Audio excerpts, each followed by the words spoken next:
Welcome to progressive overload day 6। আজকে train করব legs. গত ভিডিওতে আমি বলেছিলাম একটা মিসকনসেপ্ট থাকে, যারা ক্যালিস্থেনিক্স করে তাদের লেগস প্রপোর্শনালি গ্রো হয় না। তাই এই সিরিজে আমার গোল থাকবে প্রপোর্শনালি লেগস গ্রো করা।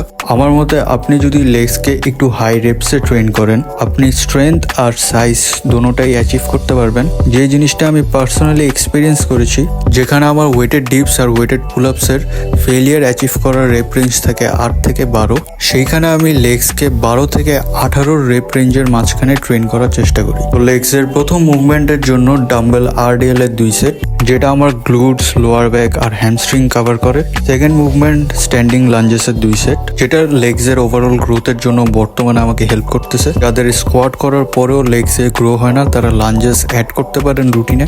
লাস্ট এক্সারসাইজ স্কোয়াটসের আইসোলেশনের জন্য বুলগেরিয়ান স্প্লিট স্কোয়াটের 2 সেট মেরে আজকের ওয়ার্কআউট এখানেই শেষ করলাম। আজকের জন্য এতটুকুই। 1 rep heavier, 1 step closer. See you tomorrow.